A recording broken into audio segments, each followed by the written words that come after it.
Hi, I'm Desiree Valorio, a clinical herbalist in St. Petersburg, Florida. I'm here to talk to you about using camphor in aromatherapy recipes. Camphor is obtained from the woody portions of the plant and has a penetrating medicinal scent. The best way to use camphor for clarifying and dispelling negativity is to use a diffuser.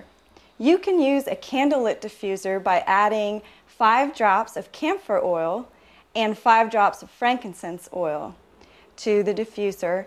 Light the candle and let the scent waft into the air to dispel negativity. Essential oils are very concentrated, so you want to use caution if you're pregnant, if you suffer from any medical condition, and they are used externally only. It's often good to dilute them because they may irritate skin. I'm Desiree Valorio, and this was Using Camphor in Aromatherapy Recipes.